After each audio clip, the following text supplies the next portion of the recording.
Hello, YouTube. Welcome to a Tuesday night bull ring. Rosie texted me earlier. She's not going to be able to make it. I don't know where she's at. I didn't ask. I just know she's not going to be here. So,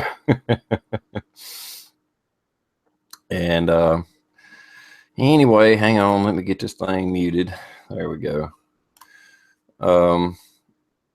I got Blue 823. Greg said he may jump in for a minute, and we'll see if any of the other guys come in that I sent links to. Rush, sorry, dude. I don't know you well enough to give you a link. Sorry about that. I don't mean to be mean. It's just I don't want any train wrecks, and I apologize for that. Anyway, go ahead, Blue. You want to do an intro? Yeah.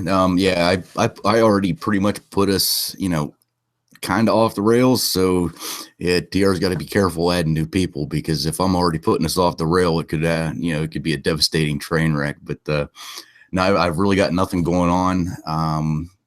Personal life wise, had a great honor today. I have a cousin who was diagnosed with cancer, and it took a real bad turn for the worse within the last 2 weeks. And we did made him an honorary police officer for the department that I work for, and I got to drive him around for a little bit, and it was a good time. So got to make, he had before this all started, he had wanted become a police officer. He made plans to go to the academy, but he ended up getting sick, and it got put on the wayside. So, but it was a good time. It was we had a group of guys show up, other officers. We had our district judge swear him in, and he got to go out and be a police officer for the day. So it was an honor, and glad I had the chance to help him do that. So, but other than that, channel wise, not a whole lot going on. Just a couple of VRs going out. TR, I know I got to get one for you, so it's probably a pretty good lead in for you to what you got going on, if anybody's missed it. Yeah, in case anybody missed it, I'm right at 4,000 subs. I may have already hit it. I don't know. I probably not. I was like 60 subs from it or something like that. But hard target Gil sent me a steel target, and I'd already contacted Gil about a month ago, and I said, look, I'm thinking about doing a giveaway. I'd like to give away some of your targets. Are you cool with it? I didn't ask him to give them to me. I just asked him to, if it's okay to promote them, because a fellow YouTuber, I just don't want to make the assumption that they want to be associated with my website. You know what I'm saying? So I asked him if it'd be okay, and he's like, "Yeah, sure, man, no problem." So anyhow, but this mysterious gift came in the mail, so I was like, "Well, hell, Gil didn't send me a damn target. If I'm going to talk about them, I'm going to go ahead and do the damn giveaway." So anyway, so all you got to do is real simple. It's VR only, and all I'll ask you to do is give me a gun story. Your favorite gun, your first gun, your wife, teaching your wife to shoot. I don't care what kind of story it is about a gun, just a gun story. That's it. And I'm giving away 3 AR-500 plates. And if you can't use AR-500 plate, which a lot of people can't, I'm going to make up a little starter 72-hour or get home bag and give it away. So it'd be 4 prizes. And with that, we got a new guest. You want to say anything, Mr. Pop's Quest? Yeah, I'm just still trying to get out of Honduras, but eventually I'll make it home. Those steel targets are badass. That's the only thing I'll shoot.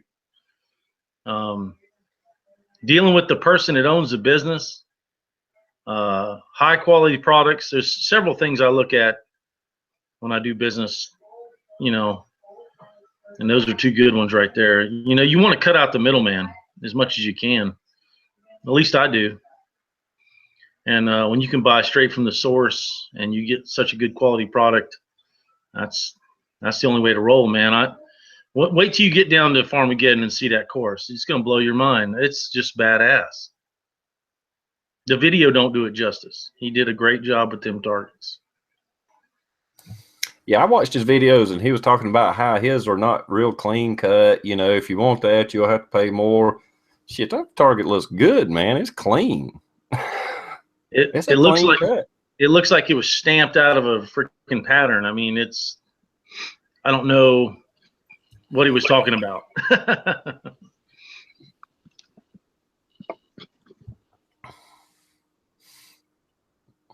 Okay. All right. Somebody must know Rush. Yeah, you all know me. Ah. Sorry about that. I just figured, you know what? I'm going to see exactly if you're going to let me in or not. And my God, you didn't. And I'm like, he is just crushing on me right now. And I am so disappointed. I must say. Canadian. Anyways, I do apologize, TR. And before we get started, Blue, that was fantastic. Really, yeah, really hats off. Honestly, that's real special. What y'all did there. Like I can't say enough about that. That's really And cool. that's kind of where I wish I could blend my personal life into the YouTube life to share all of that. But I got to keep that. Yeah, it was awesome. I mean, we had members from different area law enforcement agencies show up for his swearing in. He was sworn in by our local district justice, and then he was out in the car with me, and we were out doing stuff, and it was for him, it was awesome. I mean, he's not doing good. I mean, he's really not doing good, and this impacted him so much that he took an hour and a half drive from his house to get to our station to do this for like 3 hours, man. It was like, out of the 17 years I've been in law enforcement, this is by far within my top 3 things that's happened in my career. So it was awesome.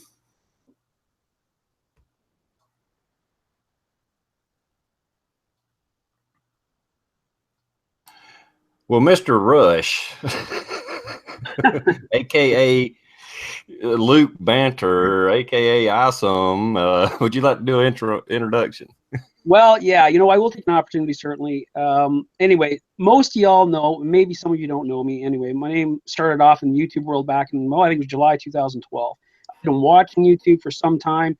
And, you know, when I got started, I was getting started with a lot of the big channels that you see today. You know, TRprepper, for instance, as successful as he is, he should be bigger, way bigger. But like I say, you know, it was such a great group of people when I got involved, and it was just amazing. But I built that channel for about 4 years, and I made another offshoot channel. It was ISOM, an informed state of mind, and that was a political talk such as this one here, and just so much fun, you know, and some aggravation along with having live chats.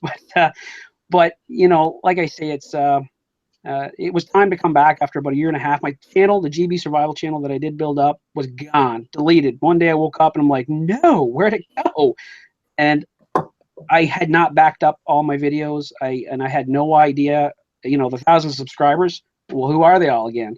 And so anyway, what it started off is I ran into a person just a couple weeks ago, and I had a real good talk with them. And they commented on my get home bag, or just my everyday bag that I carry around. And I just got a new bag, put it together, and switched out my old bag. And they asked me what was with the bag. And so it sparked a really great conversation. But I realized that there's just so many people out there not prepared still. And there's thousands of us like-minded people out here doing these videos and such, but there's some of them we're just never going to reach unless you actually have that conversation. So I said, you know what? I think I better make some time to get back on YouTube, and I enjoyed it too. So anyway, Rush Creek Survival, ladies and gentlemen, go and check it out, sub up, and we'll get some videos up there, and we'll start trying to duplicate the old channel to some degree. And some of the good videos that I think were impactful, certainly. But anyway, thanks for not making me feel so outed. TR, I appreciate that. Anyway, that's my bad. I was purposely not saying who I was either. So anyway, That's pretty damn funny. yeah. As soon as you popped in, I was like, who in the hell gave that guy a link? Happened too, right? So I took the existing link and I just switched it over to this account, and yeah. So I apologize because I made you pucker just a little tiny bit in the beginning. You're like, how in the hell did he manage that? Oh, it's all right. I did it to Matt too, so that's all right. For anybody that don't know, I sent Luke a link to start with. That's how he got on. Now, he's a professional hacker. He's one of them trolls that's been fucking with you for the last 2 months. Kinda. Well, I did that with Matt, and I did it with Midwest Misfit, and a couple of those guys were on a chat, and I really messed with them. And anyways, well, there you go. But some fun. Did any of them give in? What's that?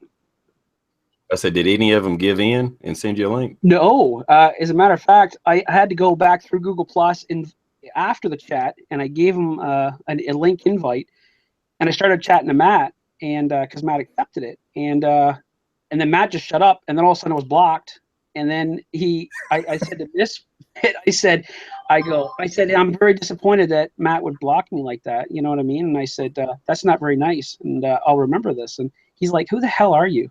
And so I said, give me a link and you'll see me. And so he finally gave me a link, and I was, and they're like, oh, you bastard, you know. So it was really comical. But anyways, that's it. I knew I wasn't going to pull a fast one on TRs. Is the point is like, he's probably not going to let me in, because we both know, certainly anybody who's done a live chat, you know about handing links out freely. It was a train wreck waiting to happen. You know what I mean? So, and I've had it. You know, I've had it happen. I had a free link out there for everybody for months, and a couple of little things, but nothing major. And then all of a sudden, I think gaming channels or something got a hold of it, and it was terrible. Alien sex and everything else, but so, whatever. Yeah, man. I'm trying to get set up here at TR if you can hear me. And Mr. TRprepper, for those that don't know who that is, got some heavy hitters in here tonight. Got Pops Quest, TRprepper, Luke Banner. Luke, I should quit saying your last name, or I don't even know if that was your last. That wasn't your last name any damn way, was it? Never mind. Am I in there, TR? Is everything working? Yeah. All right, I'm trying to do that split screen thing you had me do the last time. Okay.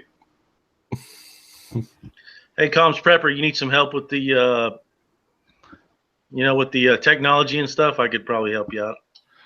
All right, I can always use help. I need to get caught up on my off-grid solar power project that's about 4 months overdue. I'm just messing with you. I've never been on a chat with you or Rush or Luke or whatever the hell his name is, but good to meet you guys. Yeah, it's good to meet you, Pops. I've seen a lot of your videos.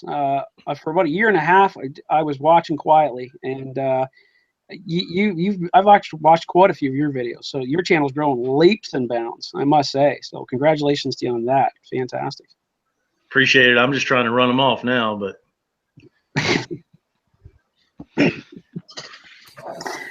Yeah, Luke was big in the chats. When I got into the chats, he was one of all the political chats. We had some serious discussions in the past. I mean, some in-depth stuff. I learned a lot in those chats. Oh man, so much, ATR. I mean, yeah. You think you have a good understanding of something, you bring it out on a topic such as this.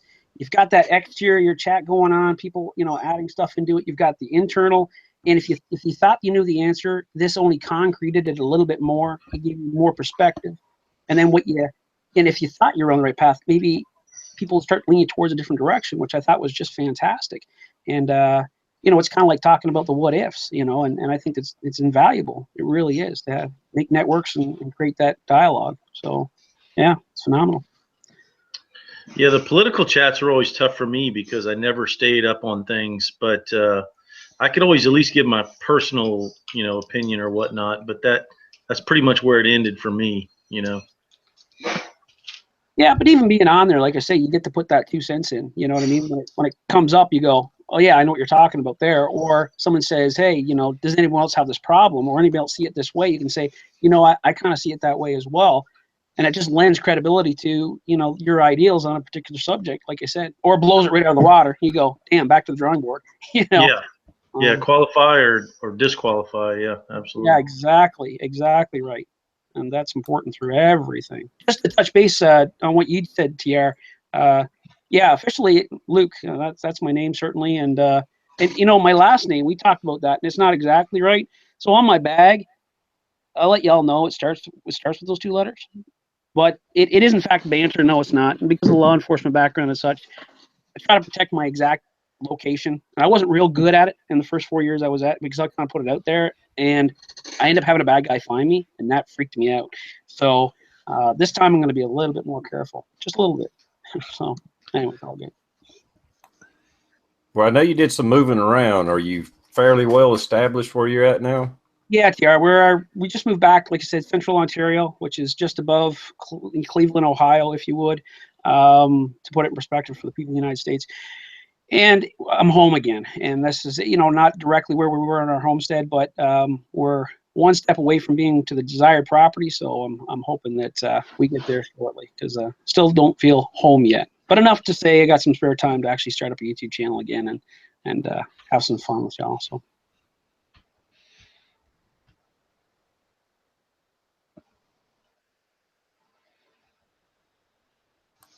What you got going on, Combs? Anything special? I'm trying to get caught up on video making. I got about 6 ideas in the queue. I got 1 out yesterday, 1 out today, and I got to get out to West Virginia this weekend and finish that solar power project, because it's jamming up my having fun time.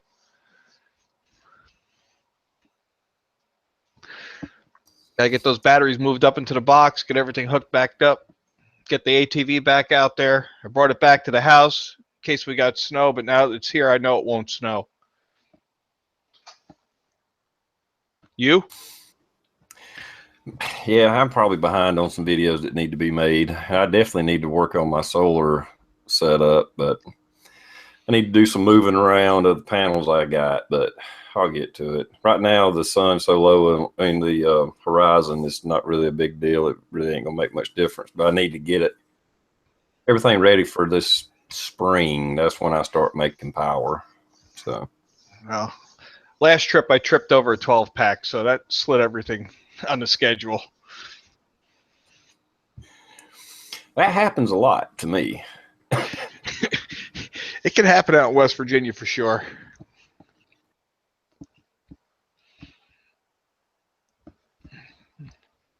Need to get your HF radio on the air. Yes, I do. Yeah, that's probably the next project. I need to get that antenna down, check, maybe run a new cable. Something's up. I think y'all, last time I talked to you or we was talking about it, I think you're right. I think I just got a bad connection because it's been there for a few years. It's probably corroded up. Well, why don't you send me an email and I'll mail you out some cable. Let's get this fixed. So I got a new cable already. I done ordered one. With connectors? I just ordered a whole new cable, connectors and all. Well, let's get it done then. Yeah, that could be your next chat session. You can be on the HF radio. There you go. Then we get Blue in there too. He can talk on the 2 meter. Yeah, I won't be able to hit That's nothing just because he's a cop.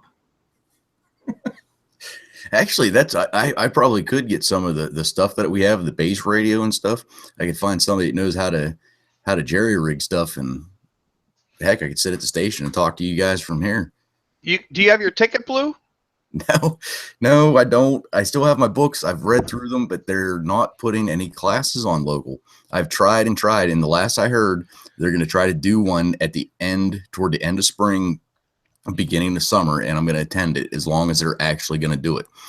Trust me, you don't need the class. My 13-year-old just did this. I think you just slammed me. I'm just saying. QRZ.com, do the practice exams. In 2 weeks, you're ready to go. But dude, she's your 13-year-old. You feel me? No, Yeah. You feel bad now. probably talk in your sleep more shit than they have at that test All that right. Blue's taking online or whatever. All right, let me give you some perspective at the Comms Prepper house. Daddy went to the inauguration on Friday. Mommy and the 3 girls went to the Women's March on Saturday, while Daddy was in West Virginia. Wow. Wow, That that's is a house interesting. divide. And to think I just called. Well, never mind. I'm not gonna say it. I saw a video today of all those people in that march, and I called them a very nasty name. I won't repeat it here, but man, that was an interesting march. I gotta say, it was very interesting. I made a deal with my 3 daughters. They don't get a cell phone till they get their ham radio license. They're going to have to earn it. And the oldest is about to drive, and she's going to drive on a Volkswagen Beetle because it's going to be stick shift. They got to earn it. Hey, nothing wrong with that. Nope. Yeah, that women's march. I watched a few videos on that today. I don't know if any of y'all know the Truther Girls channel. I'm not saying she's perfect or anything like that, but I watch a lot of her stuff. And she broke it down really good because this thing was being organized a while back. It wasn't a spur of the moment thing. You know, they were organizing this, and it ended up being funded by George Soros. But anyhow, beside the point. And they made it to, you know, this is for women's, you know, right to choose. This is for equality of women and this and this and that and whatever. And all these women went, oh, yeah, I'm all in. And then when they got there, they shifted it to an anti-Trump march.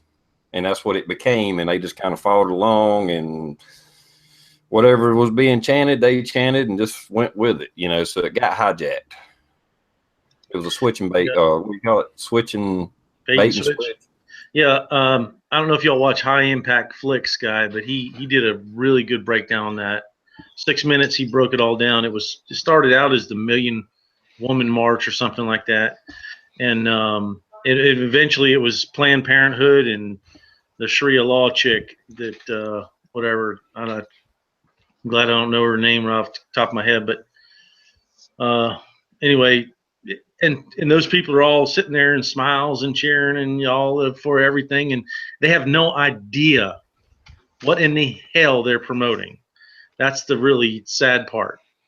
And I don't mean sad in a sad way. I mean sad in a freaking almost borderline retarded way. You know what I mean? Well, to give you some perspective on Inauguration Day, I live south of D.C., but close enough to take the metro line in our subway. I got down there around 10:30. I could not get onto the mall. The entire mall area, from the Capitol up to the World War II Memorial, was completely fenced in, and there were 3 access control points. And I did a video on this. And I don't do politics or weapons on my channel, so it was apolitical. But I videotaped the lines, 30 people deep, blocks long, and I gave up. At 11:30, I was like, you know, this shit starts at 11:45. There ain't no way they're going to clear all these people to get onto the mall area. And then the news media is like, look, nobody showed up for this event. Yeah, because they're all stuck on Independence Avenue waiting to get in. And if anybody wants to dispute this, I say, go watch my video, and you can see those crowds lined up on that street, stretching for block after block after block. And by the time, well, I would have never made it in. If I stood in that line, it would have been 10 o'clock at night before I ever cleared that point. That's just a fact. And I put the video up. There's no dispute. Well, there was a picture from behind Trump when he was on stage. I don't know what point it was, but he was on stage. And you can see the crowd goes all the way back to that building. Like, it must be the World War II monument you were talking about. It is full. Well, there was at least another 40, 50,000 people stuck out on Independence Avenue. And I gave up. I walked up to the Vietnam Memorial, went down the reflecting pool because I thought there was going to be some airplanes flying over. And once he was finished sworn in, I was like, I'm out of here. I'm bugging out. I'm going to the retreat. So I felt like a scuba diver flying home the same day, 10,000 feet under, and then I was flying in an airplane. But that night I was on that mountain.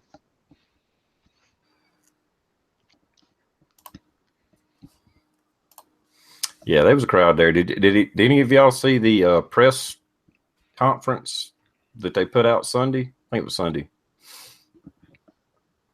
Is that the one where the press secretary for the White House was basically bashing news media for being idiots?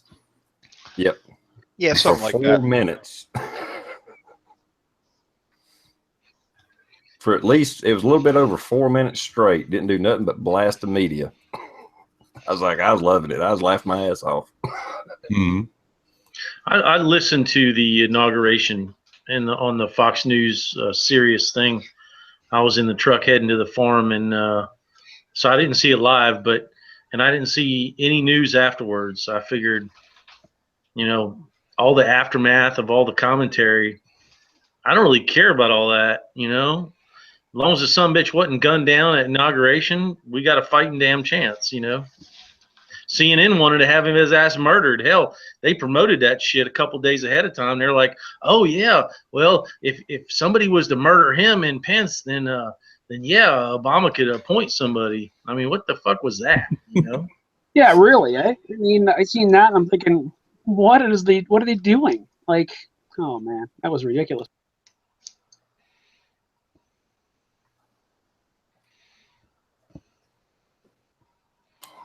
Yeah, I think I think it was a little bit of a wake up call for the media, and we'll see how that goes, if they learn their lesson or not.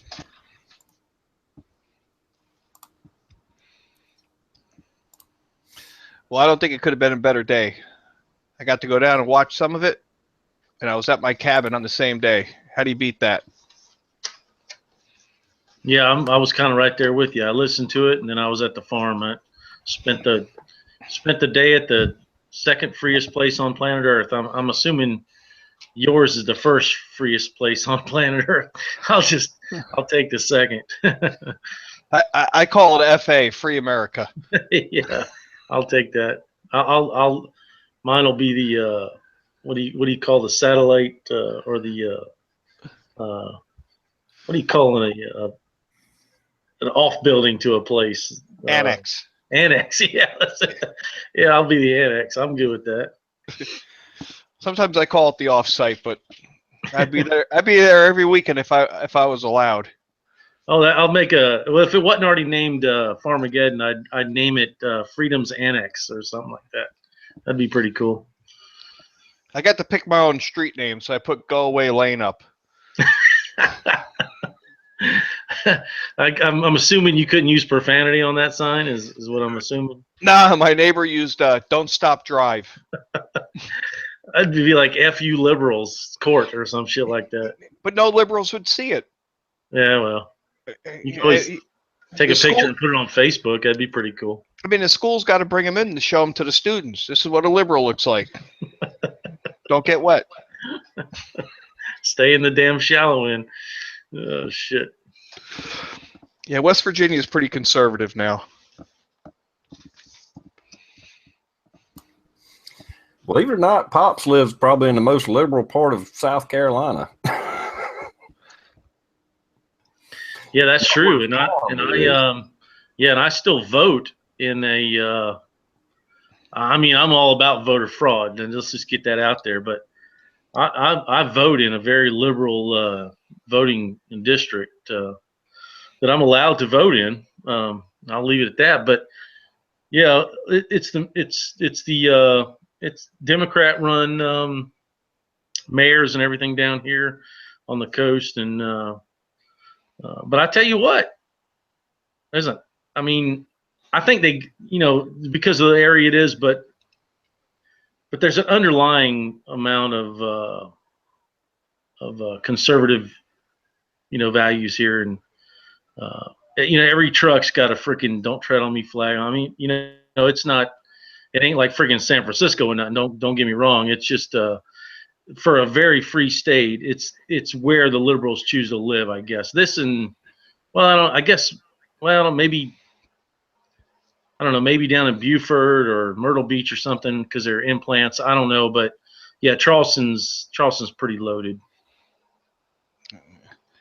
Yeah, my friends. Well, I was going to add that it is people from up north that's moved down into those areas. I think maybe not for the most part, but a good bit of it anyway. Yeah, I get people at work ask me, how do you like that West Virginia place? Oh, that place is awful, man. I can't wait to sell. Don't go. You'd hate it. It sucks. It's terrible. Every time I see an ad on TV about West Virginia, I'm like, would you people shut the hell up? Tell everybody this place sucks. You're going to ruin it. Well, Charleston is I think the highest move to city in the freaking country. So it's pretty scary right now with everything that's coming in. There's actually an interactive map you can go to. Maybe you guys know what it is, about move to where, some kind of .com thing or whatever. And it'll show you how many people a day are moving here. It'll also show you how many people a day are moving out of certain places. And you can watch the liberal, heavy density liberal areas, the exodus, right? But then you got the places like here or, Florida and stuff. They're just being filled up with those liberals. And that's the scary part. It really is. Now, I'm Canadian, so why the shift? Like, why would you get out of a particular state? Is it because the state has gone from blue to red or red to blue? Is it that simple? Oh, no, here's the best part. Sorry if I interject here. No, go ahead. So you get all these liberals that live up north and wreck the northern states, and then they retire and they ain't got any money. And then they're pissed off at the world that their property taxes are so high they can't afford to put gas in the car. But they can't really realize why this is happening. So they pack their shit and they move to Florida, and then they want to be all liberal down there and change the politics. And they kind of forget, you're the reason why you left your home state in the first place. You jacked the place up. Now you want to come down here and wreck it for the rest of us. Did I get that right, everybody? Yeah, what he said. Okay, that cleared it up. That's good. All right. Well, it makes sense, certainly. Yeah, I mean, follow the money, dude. I mean, plain and simple, They're doing it in Greenville too. We got a lot of implants here in Greenville. Greenville's the biggest county in South Carolina now, population wise. And we got a lot of business and stuff, big business, freaking BMW, Michelin, all that's here. And all the sub companies anyway. And, they're pushing for, hey, we need higher gas taxes because our roads are rough. And it's like, fuck you. I drive a truck. A pothole don't scare me. Listen, TR, where I'm at in West Virginia, every time they talk about paving a place, everybody gets upset. No, it's a dirt road. Leave it alone. Don't do nothing to it. It's just fine. Well, no, that's understandable too, because the moment you pave a road, you know what I mean? That's it. And more people are going to take it because it's a nicer road, bottom line. I agree with that 100%. And that usually an injection of more modern, things, I suppose, and it, leads to, well, geez, just think about everything. Everything was never paved at one particular time, and you pave a road and that's it, so. What was that movie? If you build it, they would come. Don't build it. Yeah, exactly. It's definitely nice to have those little retreats, those little rare gems, if you would, of a spot that you can still be not completely isolated, but yet isolated enough that you know all your community members. And sometimes, well, it has some pros and cons too, but it's getting rarer and rarer. Yeah. Well, TR, I think I broke my no politics rule.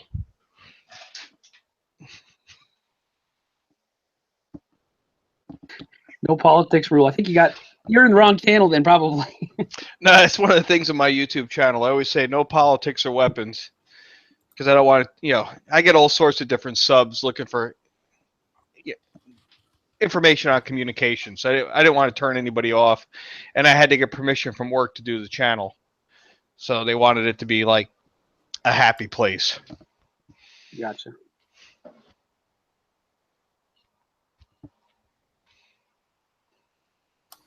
Yeah, I seen your comment out there that you might even include firearms. Is there?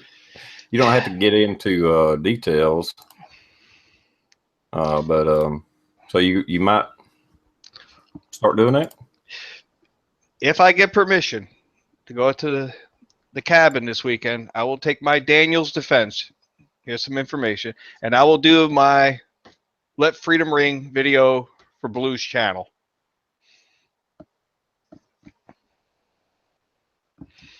Blue's channel? Shit, I started that like a year ago. Hell with Blue. Shit, he's just riding my damn coattails. Well, That's what I do. That's what I do. You just jump on them coattails and drag through the mud, man. So I will warm up the AR, TR, and make a video with it. Cool. I look forward to seeing that. Now, I was in the Air Force, so if I miss, no making fun of me. Well, as long as you got it pointed in the right direction, I guess we'll give you props for that. I called it the Chair Force.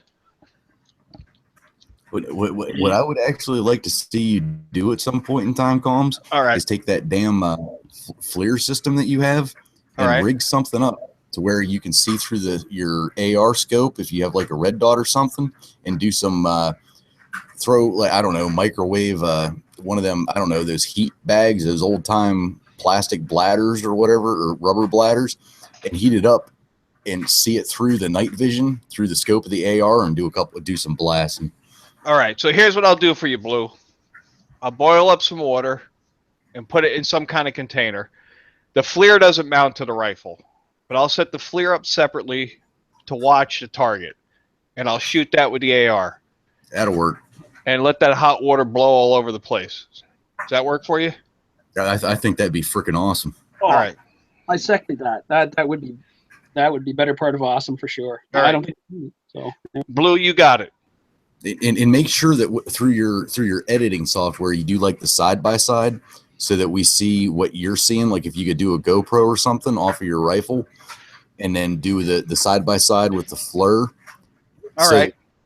I love that shit whenever people use FLIR or FLIR, however people use it different. But yeah, I just think that's awesome. Yeah, that's it. The unit I have is the handheld binocular. It's not the one that goes on the rifle. They call it the Scout. And then you have a little video cable that comes off the bottom, and I hook that up to a Amazon cheapy Chinese DVR recorder on an SD card, and then I bring it in. The last video I made with that was at there's a tactical training company right behind my mountain called Max Velocity Tactical, and they invited me to go up there for their combat patrol class to simulate a enemy communications relay point. So we had all the radios set up, and we weren't supposed to be quiet because the class is supposed to find you, but we had the FLIR there and caught those guys coming down the hill doing the low crawl coming towards us, to check out the radio guys. So that was a fun night. Yeah, but it really goes to show you that in a situation where shit hits the fan, if we have individuals like yourself that are set up in the hills somewhere, setting up communication ports for the groups that they're part of and the groups that are spread out throughout the state, county, or nationwide, you guys are ready. I mean, nobody's sneaking up on your asses. I don't go off the air. I may not bring anything else to the table, but you'll have comms. Yeah, the Bizza Rizza Jizza needs some of that FLIR shit so he can take care of Ridge Creek at night and not have to worry about moving during the daytime. I get a lot of people say, well, if the shit hits the fan, I'm bugging out to your place. And my answer is, you better bring toilet paper. That's the only thing I don't provide.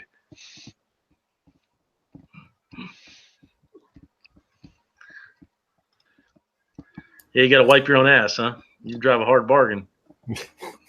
You get a big package out of Costco. You get about 2.5 of those. You can take one of those packages and fit them into about 2.5 5-gallon Homer buckets. They take up a lot of space in the crawl space. I think toilet paper is overrated myself, but yeah, I got a house full of women. Me too.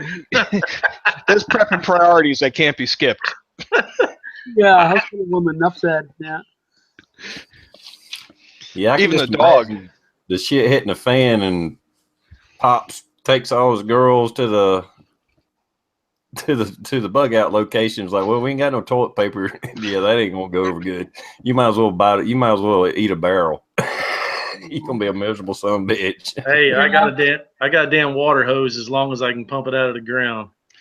And all my water. I might. Yeah, go ahead. Sorry. No, I said all my water up at my retreat location is captured rainwater. So every time that toilet flushes, I cringe. I'm like, when's it raining the next time? Man, I haven't done any really good prepping. I'll be honest. In probably, well, I knew Trump was going to win, so a couple years ago I started focusing on other things. But I really should put in some kind of way to bring that damn water out of the ground without power. It's a hell of a well. The property sits on one of the biggest aquifers in the country, and it's a 70-something foot well. But without power, I can't bring that shit out of the ground. So it's got to be a project in the future. I'm definitely jealous because there's no wells on the mountain I'm on. Everybody has a cistern, and there's 2 or 3 guys who will truck water up for anywhere from 80 to $100 for 1,000 gallons. And I said I have to come up with a solution. So I built a 14 by 30 roof surface. I call it a pavilion, and catch rainwater all year long and put it in 2 2,500-gallon tanks with filters. Oh yeah, I've seen it all. Yeah, I've watched. Hell, I've seen it all. And then for being where you are, doing a hell of a good job. Yes. But So as much as I got underground, I can't pull it out just yet. So I got to work on that too. How deep? It's 75 feet. Well, I mean, you could do that with solar. I mean, I'm thinking you get a pump, bring enough up during the day during peak sunlight, like 10 to 3, and put it in a holding tank up top, and then worry about it from there. So you don't wear your batteries down. Yeah. An off-grid system, and just say, okay, right now everybody shut all the other stuff off. I'm throwing on the water pump, and let that pump work all day long. Fill up a couple of those totes. 320-gallon square totes. 375, yeah. And run those. I mean, if you do one of those, that's enough to get you through the night to flush the toilet. Put a couple of those, cover them over so mold or algae doesn't grow in them. Keep them covered. Yeah. Yeah, there's some cool projects I could do up there. There really are. I just haven't. I've been focusing on it's a playground right now, but it could be a really cool bug out location if I wanted it to be. What are the permitting rules up there like? I mean, is anybody watching here? You can do your own shit. No, it's South Carolina and the farmland. You can do whatever you want. Get a 2,500-gallon cement tank and put it in the ground. Use solar, pump it into the tank, and then you can use like an RV style pressure bladder system to bring it in the house. Right. Yeah. Yeah. Just get enough to bring it up, and maybe you only got to do it every other week. Keep an eye on the water level. Right. Pull it up from the pump during peak sunlight. Keep that shit topped off, and then use a small system just to keep you some pressure in the house. I may do some cool projects like that up there. I've been wondering if I'm gonna keep that property. I kind of want a bigger place, so I'm treading a little lightly right now, and that's why I built that shitter where I could pick it up and move it to another property if I wanted to. So we'll see. Hey, Blue, how's your rainwater harvesting going? He might have stepped away. I don't know. I need to work on mine. I got one of those, like I said, 325, or they may be 375. I think it's 325, or the one I got anyway. I just emptied it out because we was getting a lot of rain, so I could get some fresh water in it. I don't really use it. It's just always there, ready to go, ready to use if I need it. You guys are far south enough that you don't have to worry about that thing freezing. No, it's froze solid before. No shit. Well, I won't say solid, but solid as I could tell, it was pretty solid. But I mean, it's got into the teens for like a week at night. That'll do it. Yeah, an in-ground thing wouldn't freeze though. Yeah. You'd be fine with that. My valves have frozen twice now. TR, you live on the side of a mountain. You could shove something in the side of the mountain and then just kind of cover it with some earth or something. My plan was to do something like what TRprepper has done. I actually had that plan. I even did a video where I chopped all the trees down. I just ain't never followed through with it because getting those totes up through the woods is going to be a pain in the ass. Yeah, but at least you got the gravity. If you can collect it there, you got gravity on your side, which is kind of cool. Yeah, I did that hard. Yeah, I had. Sorry, TR. Right ahead, man. No, I did that harvester on the cheap. That was all rough cut lumber from one of the Bubba's 2 mountain ridges over. I paid $400 for all that lumber, and the roofing material is called Gavaloom. That was another $500. So I did that all for less than $1,200. Gave a guy a case of beer to dig the holes with the backhoe. It's yeah, that thing was done on the cheap. I mean, I don't show everything in my videos, but if you look on the bottom side, there's a whole lot of wooden shims under those 2x4s to keep that metal square.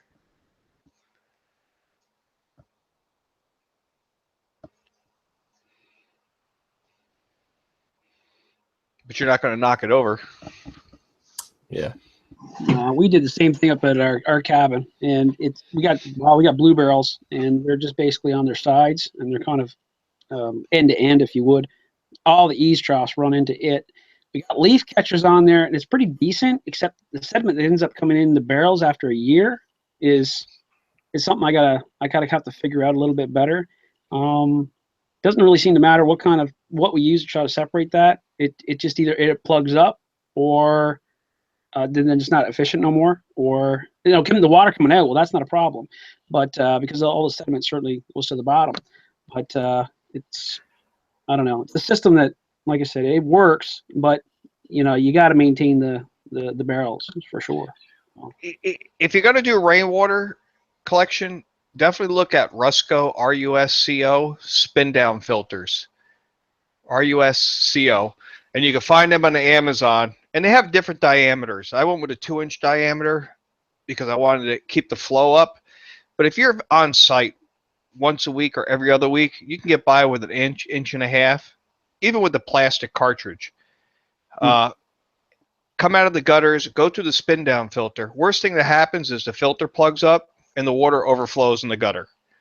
But it keeps your tank and your barrel clean, because that's the pain in the ass to empty and clean out. You got to take your whole system apart. So for $110, $150, you get that Rusco spin down filter. You solve all those problems. It's worth the money to have that filter. And in my case, I just take a chlorine pool puck, drop it in the bottom of the bowl before I screw it on and give it a little shock. I mean, the only drama I've ever had with my harvester is when I first put the tank in, I paid one of the guys to fill up the tank, and he brought me a dirty load of water full of mosquito larvae. Nice. And I said, all right, I'll fix this. I'll put a half a gallon of bleach in. Came back the next day, they're still swimming. Another gallon. I was like, now they're white, and they're still swimming around. So I wound up pumping out 2,500 gallons worth of water. Mosquitoes flying all around inside the tank, and I just took a cardboard box, lit it on fire, and threw it in the tank. I said, that's it, put the lid on it. And the smoke's coming out all the vents, the mosquitoes are flying everywhere. I said, okay, problem solved. Shop vacked it up, cleaned it all up, and put a metal window screen over the vent holes to keep the mosquitoes out. That's the only problem I've ever had, was that larvae, and I'm 90% sure it was from that guy bringing me a dirty load. Yeah. That'd be, oh, man, that'd be ignorant. I mean, to have that happen, oh, I'd be some past. Oh my God, guys, I'm like split screen in here with the stuff that happened today, and all I heard was TRprepper saying some guy gave him a dirty load. I'm like having a serious conversation with my family members over on this chat screen, but I'm still listening to what's going on, and I just effing lost it. So thank you for that, Calms. I actually needed that right now. So all right, shut up. Dirty load of water.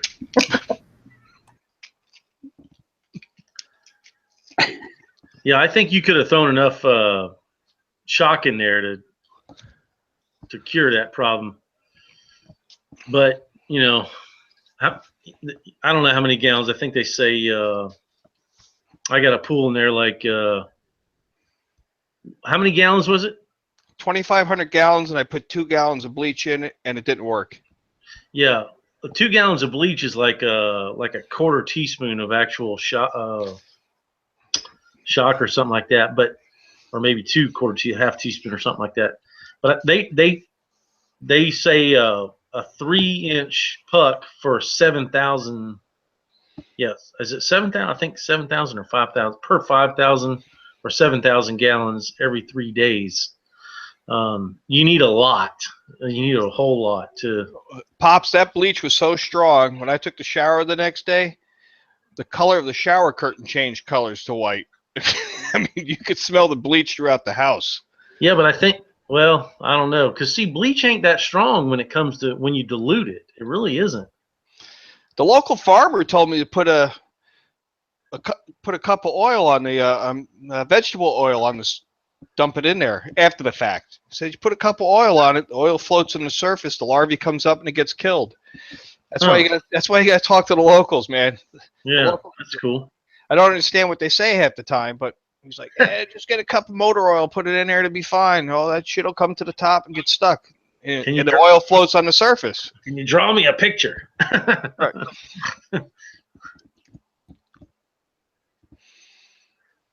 I mean, I think you can drink pool water. You know, I mean, it'll make you sick, but it won't kill you. But it damn sure ain't nothing living in there. So you got to have a lot of chlorine in there, you know. I take that water and run it through a Catadine filter, which is like a Berkey. Right. For brushing teeth and, drinking water. And everything else is, I do dishes with it without running it through a filter, take showers, flush toilets. This is the time of year I get a little nervous because I have to shut it off early. Like, it's been pouring for the last 3 days here in Virginia. I could have filled both those tanks, but I'm not out there. And in November, we had our first freeze, so I winterized it. If I was on site, I could get through the winter, but I think I might have to call for one load because the 2,500 gallon tank's now down 2/3, and I just transitioned to the smaller 1,500 gallon tank this past weekend. And when spring comes, I usually wait till the pollen's done because that was a mistake I made my first year. Oh, it's starting to rain. Turn that shit on. And pollen was everywhere in the tank. I was pulling it off of one of those fish tank cleaners. I was like, all right, that's a mistake. So now I wait for that tree pollen to finish before I put all the filters back in and start collecting again. Yeah, I'm with you on the pollen. That we time the pool cleaning after the pollen and all that good stuff too, because the filters are wrecked. You know, that pollen will cause that algae to grow fast. You know. Well, there's no sunlight hitting the tank, so they're buried. So I don't get the algae, but the pollen was definitely floating on the top. Oh yeah. Well, in a pool, it'll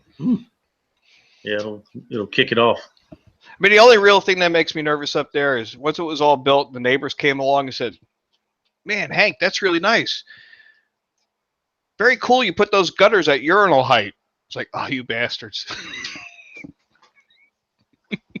I kept the gutter low so I could clean it. They all walked up to it and said, "Yeah, that's urinal height." It's like, oh boy. Gonna have to put some trail cameras on this. Well, as long as they don't take a dump in it, you'd probably be all right. Oh man, you're wrecking my night. That's why you got to be nice to your neighbors. Well, it's too much trouble to walk all the way up to that gutter. I mean, where you're at, like you just there's a bush. That'll work. There's like, damn, that's up the hill. I ain't going through all that trouble. Well, it is a good drop. It's got to be 200 feet coming down. So it's nice not having to have a pump or a pressure tank.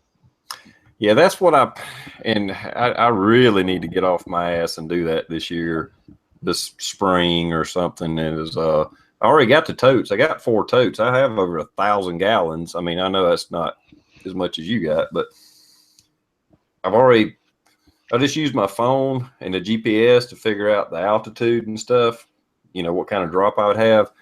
And where I want to put it, it wouldn't be an awesome amount of water pressure, but it'd be enough water pressure.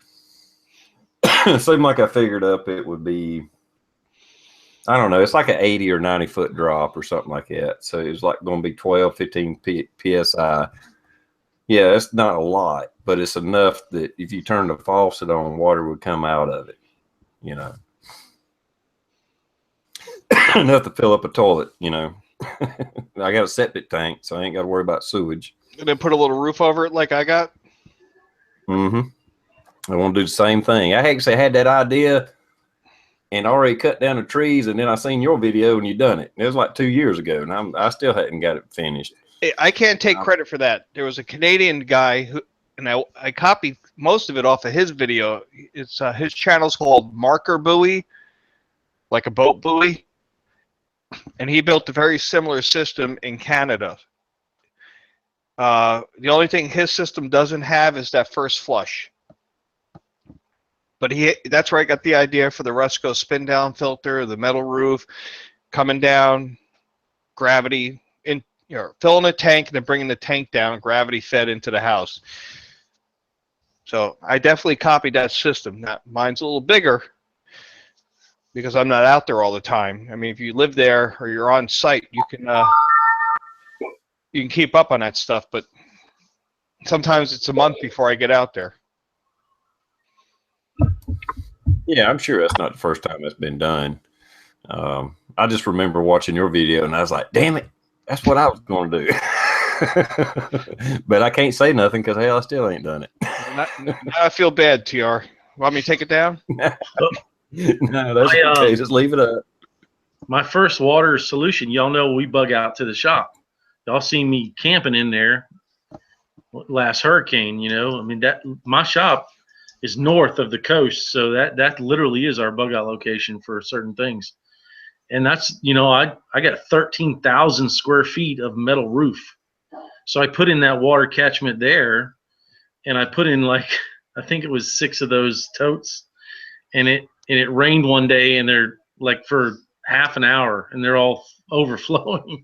So I quit worrying about water, at that point, because and I plugged off some of the other downspouts. So this one downspout's getting like a fire hydrant level of water supply to it.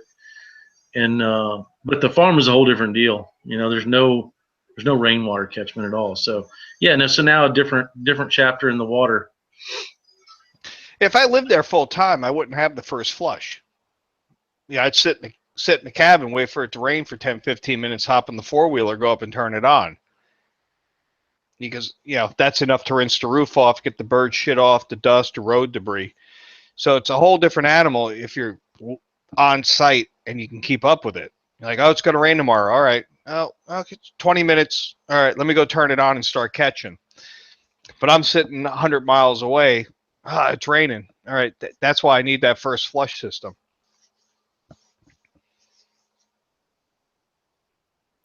Yeah, that makes a lot of sense. It's amazing if anybody ever hooks up a water catchment system to their house, gutter, whatever, barn, I don't care what it is, you'll be amazed at how quick you can fill up one of those containers. You just get a little bit of rain, and it's like, holy shit, it's halfway full, I mean, I done the math and know all that, but it still is different to see it. Who's the imposter that just joined the call? Yeah, somebody blowing my phone up. Go ahead, Parlus. You want to do an intro? Oh, hey, yeah. Carlos. Sorry I got on a little late. I've been working on my project and my business partner over we had some prototypes come in today and had a couple problems with them. So we've been trying to work on that a little bit.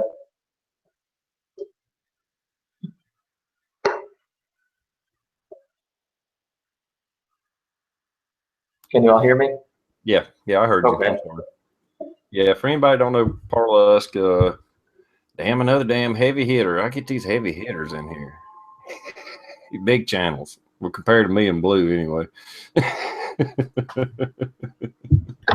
Hey, don't look down, man. You just launched a 4,000 subscriber freaking contest. I'd say you're doing just fine. Yeah, I'm slowly growing, and I'm happy with it. I'm not complaining one bit. I got a good audience, a lot of good people. Well, we all in the same circles. The people that comment on my videos are a super awesome bunch of people, and I'm having a fucking ball.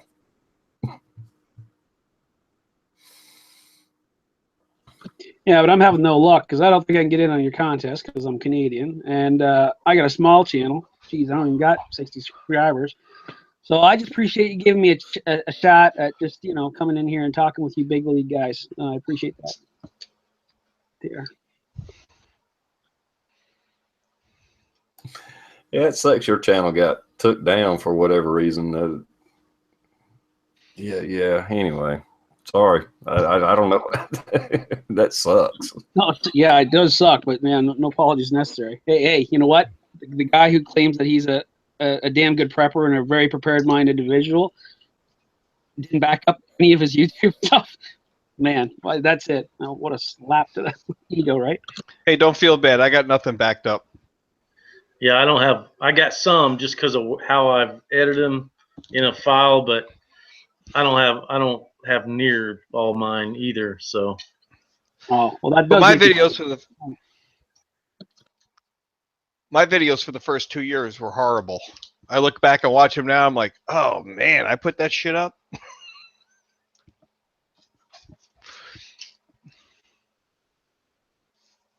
I think we all have those. I'm afraid to look at my early videos. Most of them are still there. I got like 660 videos on my channel. Yeah, just having the balls to put them up, man. I think that's what's important. Is a lot of people, they're so concerned about how their videos are going to be. Well, guess what? When you first start, nobody's going to fucking see them anyway. So what's it matter, you know? And then as people start watching, you'll get better. And so if you feel like you want to do it, just do it. That's it. No big deal. A lot of mine look like they've been filmed with a calculator, my earlier ones. Is that even possible? Man, that is bad then. Hey, yeah, no, I agree with you. Though my first ones, man, they were terrible. But you know, yeah, you got to start somewhere. I'd say, you know what? Don't concentrate on so much because I know I've talked to enough YouTubers that say, yeah, I don't even know if I should continue on. I mean, there's thousands of channels talking about the exact same stuff that I talk about, and man, I can't even come close to what they're doing. It's like it's you're looking at it wrong. You know, get out there, talk about it. When you talk about it, you're keeping it to the forefront of your mind. So then, when you need to reach for that stuff, it's right there, ready to go. And the other thing is, it's those little tidbits that you're going to share that somebody else has no clue about, and that's what makes it valuable. And the networking, of course. So. My worst video is my #1 video. So you want a ham radio for emergencies? It is awful. It's before I knew that you could cut chunks out of a video. So I'm sitting there like, so yeah, you want like this VHF radio? And you know, later on I watched a couple videos about how to make videos, and I'm thinking I could cut that shit out and get rid of all that and sound smart. But it's an awful video, but it's my #1 watched video. I think I've been on here 6 years now, 5 years, 6 years. Well, shit, TR still does that now. He don't edit no damn videos. What the hell comes out of his mouth goes fucking right on YouTube, man. It's shit. It's No like script. that's why he live streams most of his shit, because he ain't to edit nothing. It don't make no damn difference. I get about the same amount of views. That's why you see me turn the camera on and turn the camera off. It's like, fuck it, here you go. No script, just blah, blah, blah, blah, blah, blah. All right, later, YouTube. Shit, I wish I could do. I did the exact same thing.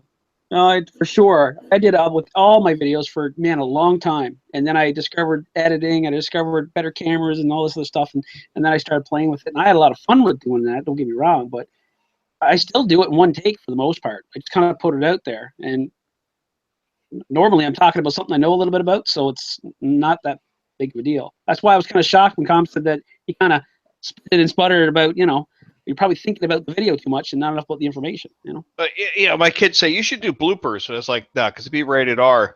Because I'll load up the car. I'll be like, okay, I'm going to do HF radio email video this weekend where I send an email from a ham radio to a cell phone.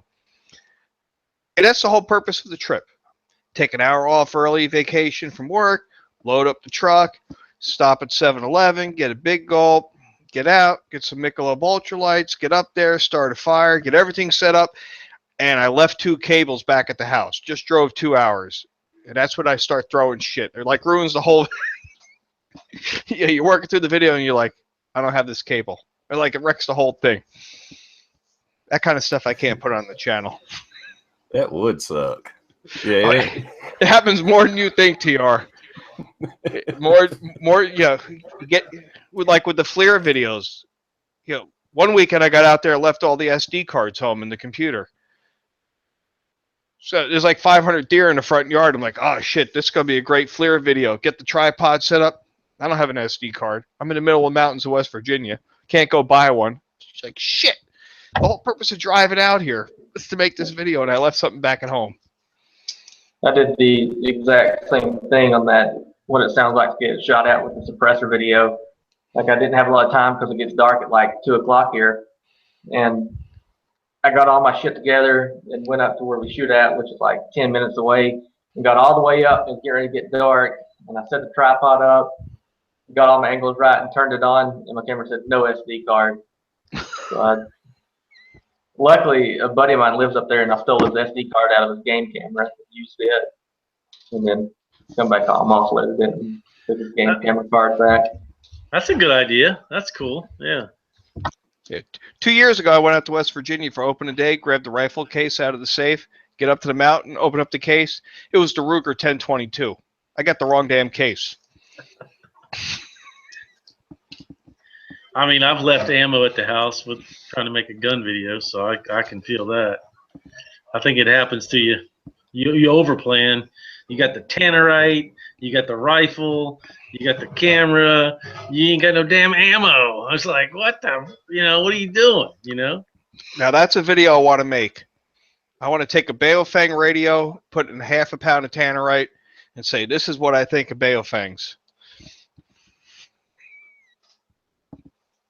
You could do that. Hell, they're cheap enough.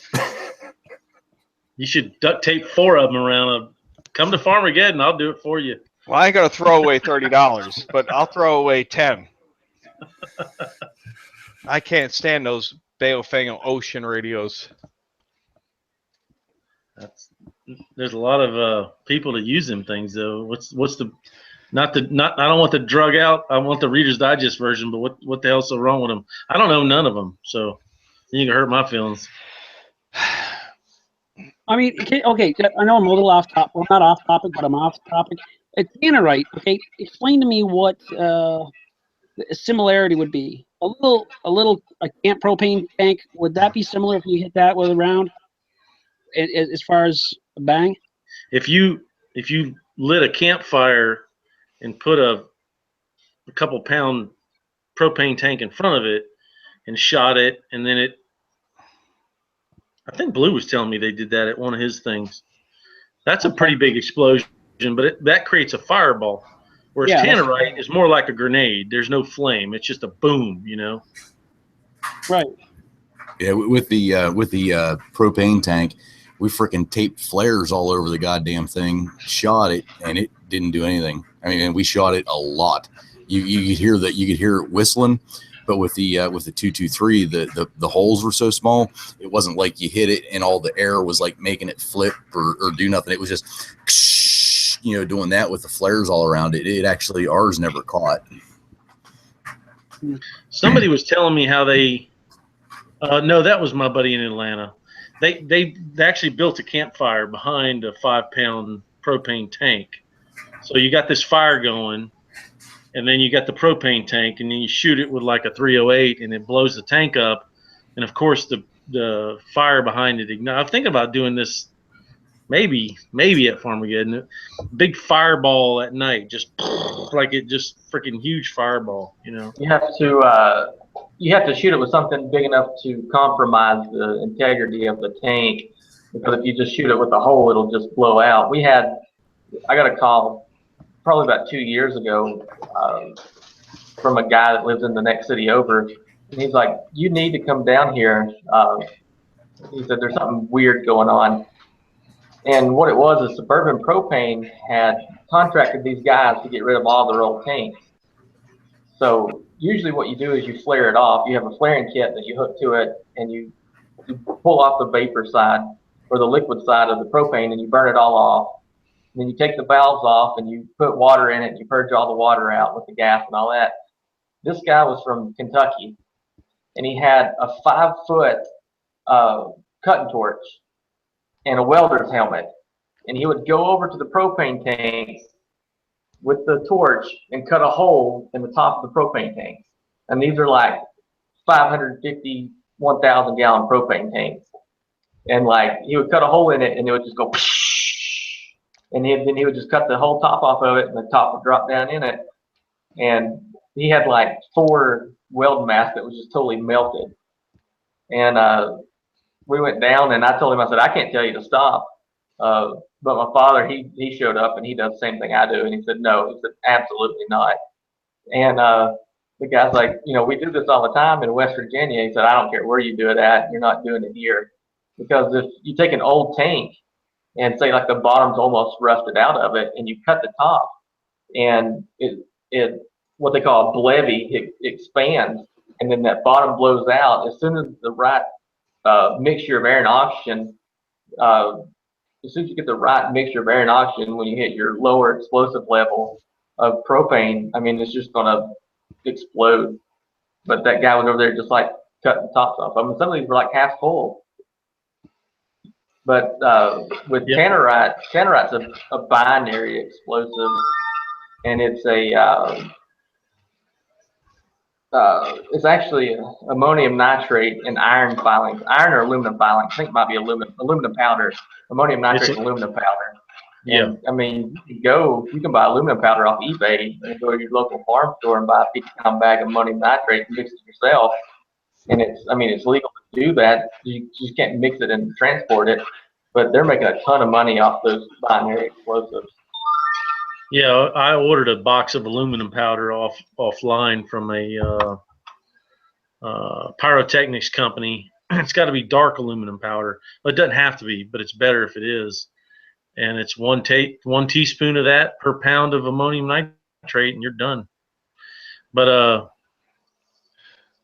we could hit the 5-pound propane tank with a 50 cal. I think that should compromise it pretty good. Well, Pops, to answer your question about why I hate those radios, because they're junk, and there's too many people on YouTube telling people to buy them. They're the wrong radio for the job. Yeah, I figured that was it. It's just like, because it's a convenient thing to make, people think they're comfortable with, when at the end of the day, when the time comes, it's probably not going to do the job that's really meant to do. Is that a fair assessment? They will work, but not any better than a set of Hello Kitty radios that you buy your kids at Disney World. On a good day, if they're built correctly, and that's 1 out of 10, they may meet the specifications for ham radio frequencies. But all these people on YouTube are saying, "Oh, modify them, use the software, run them on the FRS or GMRS frequencies." Well, that's outside of the bell curve of what they're designed for. So the power falls off. If you get one that actually will put out 5 watts, by the time you take them up to that frequency, you get 2, 1.5 watts. You can buy a couple of Midland radios that give you 4.5 watts at work, and they're a GMRS radio. So, it's like buying it's like buying a tool at Harbor Freight. Yeah, I got one job I got to do. I'll spend $100, use it, break it, and throw that shit away. But if you need to use that tool time and time again, you don't buy it from Harbor Freight. And that's why I don't like those Baofeng and Ocean radios. And there's some pretty big channels out there to keep pushing these things, and I just think it's a mistake. I don't show them on my channel. I don't promote them. I've had a half a dozen emails. We'll send you all the radios you want for free. Just show them. No. Yeah, I buy ham radios to do ham radio stuff, GMRS radios to do GMRS stuff, MERS radios. Every radio service has a radio that goes along with it. And based on your individual requirements for your emergency planning, pick a radio service and then buy the right radio, and you'll be fine.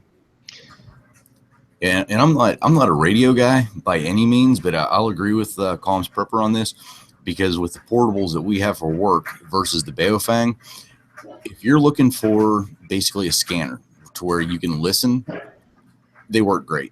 Well, I don't even want to say they work great, because there's something built into them to where it will like freeze the channel and you can listen for like 4 seconds, maybe 5 at the most, and then it cuts that channel off if they're still talking, and it scans through until it comes back to that channel that it picks up again, and there's no way to turn that off. So even on a scanner, just to listen, you get pissed off, because it's like, you start hearing the conversation and you're like, oh, what's going on? And poof, and it just drops off until it does that cycle and comes back and picks it back up. As far as getting out and touching someone, I've used it a couple times because my brother, EMT rail fan, of course, is an EMT. And if we're at our parents' house and something happens right down the road, we've responded to it. And he's used my Baofeng to talk to county 911. And we're quite a ways from the tower. And it's, we're in Northwest PA. It's, it's like this. And we've been able to hit it. I don't know if I got lucky with getting one that actually puts out the wattage or the voltage or however that stuff's measured, but it's the wattage. But if you're aiming at a tower, their line of sight, but all you need is a 1/4 of a watt to hit the tower, because the tower is up, the trees are out of the way. They will work, but they're not going to work well. Right. No, I agree with that. Compared to the radio that I carry at work, it's is it a Motorola? No, it's a Kenwood. It's a Kenwood TK something portable.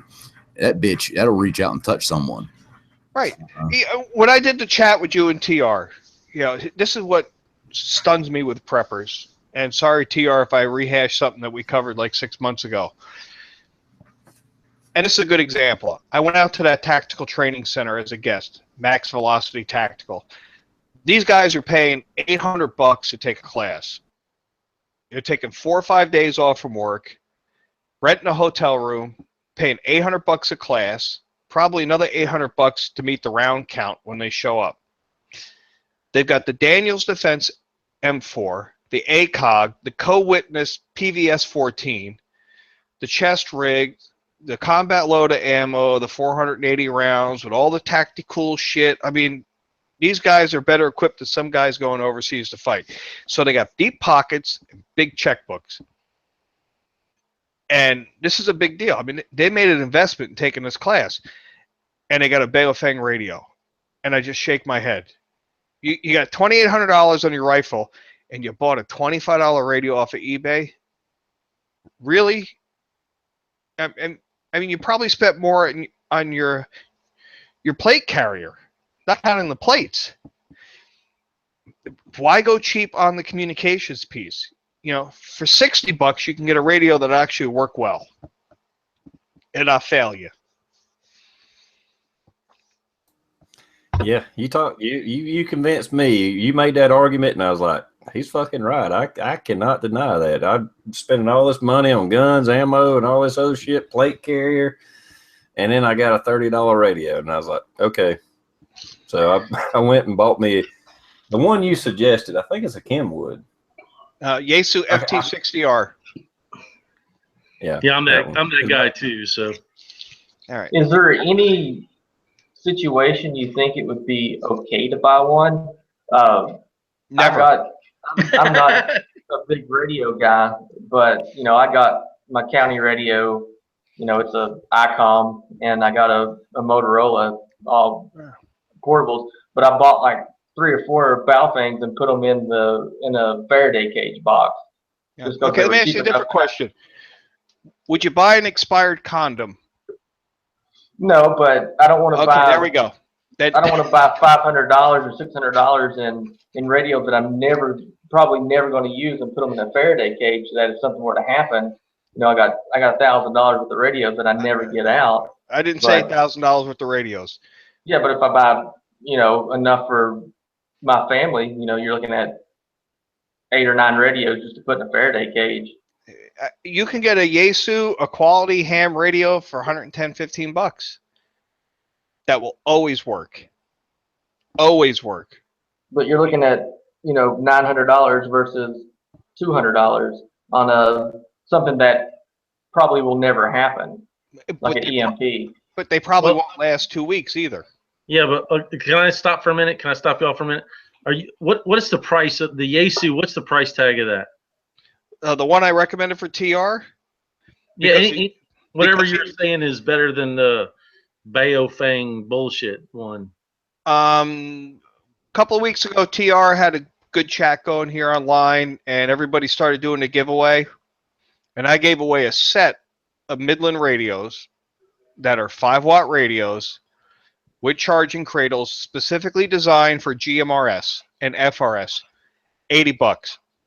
Okay, so you don't have to spend a whole lot more. You're just saying there's a difference in quality from one manufacturer to the other. Basically, one's garbage and one's not. The Baofeng and the Ocean radios are specifically designed for the amateur radio frequencies. Just listening, basically. No, transmitting.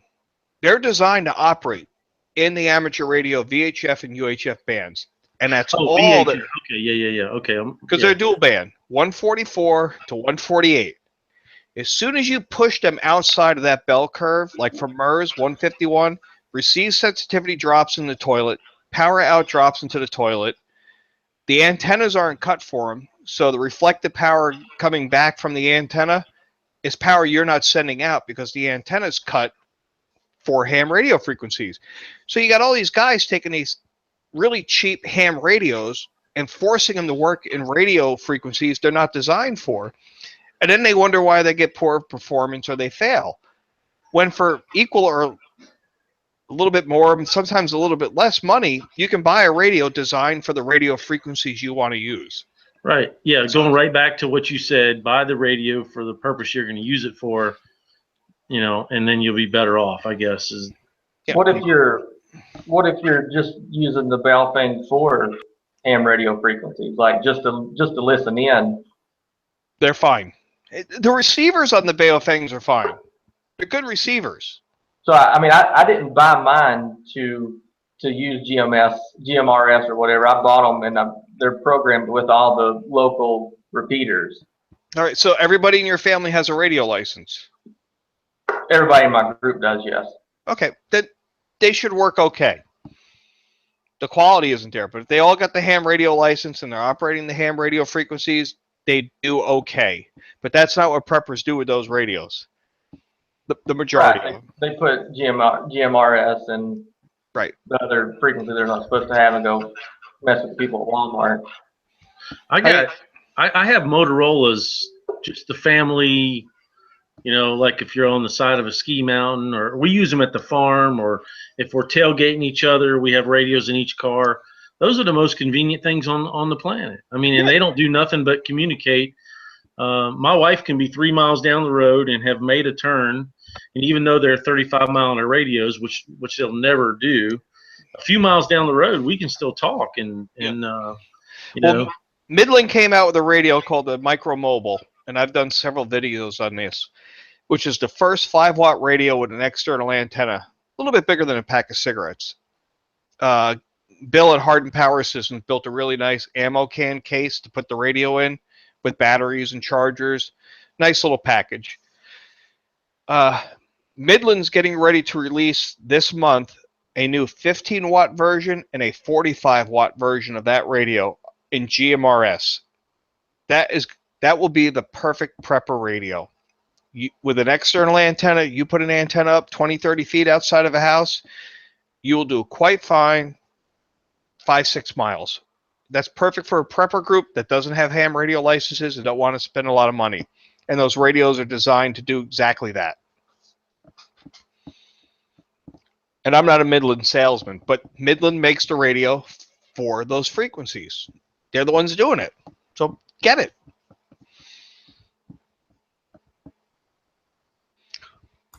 There's TR's radio. So after Combs explained it and put it in perspective, I bought me a good radio. But your case is unique, TR, because you have the ham radio license and you operate on ham radio frequencies. Yes. That's why I recommended. That's why I recommended that radio. Yeah. And if For Blue, the Hello Kitty radios. If the crap were to hit the fan, we have 4 docks of 10 radios that we use for work, and they're all UHF. I think they're UHF, VHF, and they're programmed with all the local frequencies as far as fire, EMS, and rescue. And then they have all like the what we call VTAC and CTAC and what's the other? There's a ton of emergency frequencies. There's probably like 40 in there. And if the crap were to hit the fan, I'm going down and getting all those radios as well, just picking those up. And they're all, I think, Kenwoods. Well, for my S.H.T.F. playing comms, I'm going to use digital radios. ICOM D-Star. Because I don't want all the assholes out there with the Baofangs listening to what I have to say. I think the ones that we have ordered right now are digital because our county just switched over to a digital system. That's good. And if you got simplex channels, radio to radio, bypassing the repeaters, perfect. That weeds out all the scanner guys, all the people with the Baofangs that think they're going to come in, the marauders and take your stuff, the doomsday prepper guys. You go digital, you just knocked out 80% of those guys. Weed them out. Yeah, but isn't there a benefit to being able to listen to those assholes while they're talking about taking your shit? Oh, yeah. But I wouldn't do it with a handheld radio.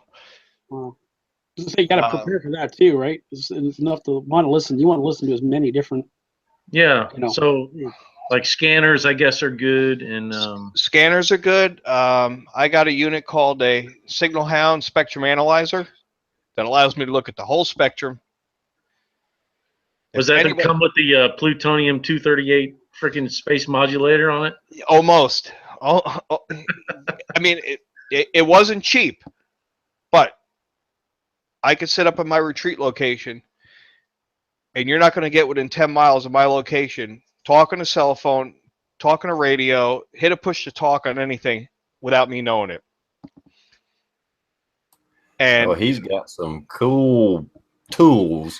I want to say toys, but it's tools. When I did when I was the guest up at that combat patrol class, I took my spectrum analyzer along and a few tools in my comms prepper toolbox that I don't make videos with, and they had 2 classes of 6 individuals, 2 classes, so 12 people total, 2 teams, and we were supposed to be the target. So in addition to the FLIR, I was running the spectrum analyzer. Every time they hit the push to talk on the radio, we had them. So as they had the war paint on, the camo, the low crawl, every time they hit the transmit button on that radio, we got an alert at our position. And the signals just kept getting stronger and stronger and stronger. So if you have a retreat location, being able to watch the spectrum is invaluable. And you can buy a cheap software-defined radio dongle for $30, $40 and assign that task to somebody, put a good antenna on it, and say, listen, you're on watch. Watch this waterfall. And it's a screen that just comes down in front of you, and you start seeing spikes. Don't worry about the content of what's there. It's the presence that should alarm you. Go over and put your mouse over it, write down the frequency, and that's what you pass off to the guy with the scanner. You have somebody listening for the noise and let somebody else worrying about drilling down into the noise. Let me ask you a question. The guy that's in the county that does all our radio stuff, he owns a big farm out and has a bunch of cows, and all these RC plane guys kept flying like there'd probably be 20 or 30 of them that would go out where his cow fields are and fly the RC planes. And he went up to him and told him, he said, listen, you know, that's scaring my cows. Don't do that. And they blew it off because they've been doing it. They were doing it like every weekend. And this has been several years ago. And he shows up in his truck, and I was with him. And he said, watch this. And he brings out this box and sets it up outside the front of his truck. And when the planes would fly within like 100 feet of him, they'd just nosedive. I'll cut you off right there. Technically, can it be done? Yes. Do you ever want to admit to doing it? Never. Because now you just transition from being passive receiving, which is completely legal. Once you transmit, it is illegal to cause harmful interference to anybody. Even like somebody trespassing? Anybody. As soon as you radiate, you're now the aggressor. And you can look up FCC forfeitures, and it comes with big money fines. And you don't get your day in court. You go to an administrative law judge, and no state or local guy can help you because it's federal. You can receive all day long. I've seen something like that happen and went through the courts. And when I was in law enforcement up here, this was maybe about 9-10 years ago, and there was a situation where the defense, certainly, but the guy was getting charged with it, and his defense was, he says, well, it's my property, right? It doesn't reach outside of my property. And from what it is this guy is basically interfering. And so if he's that close, well, then that's not my problem. But they said, no, you don't own the air. You know what I mean? So that's it. And the law was very, very specific. So I'd seen it go through the courts once, and I was kind of... It's not that you don't own the air. You don't own the frequency. There's lawfully permitted communications on those frequencies. And in the case of the U.S., 45 megahertz, it's very explicitly clear for RC vehicles only. So your transmission has to be to control a remote vehicle. If you throw up a jamming frequency that's no longer the permitted operation, you're done. What I would do is I'd get my shotgun and turn them fuckers into skeet targets. Then I think you got a leg to stand on. You know what I'm saying? I can't speak to that. Blue?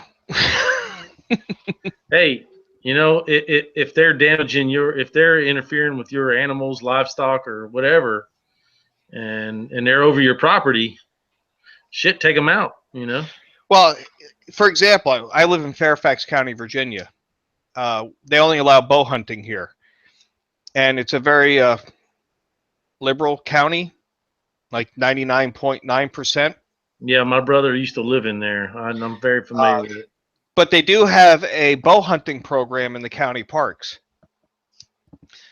And all the liberals like to go in because the Fairfax County Police put signs up at the entrance, lawful hunting activities taking place. And they come with tennis balls and whistles and noise and party favors and harass the hunters.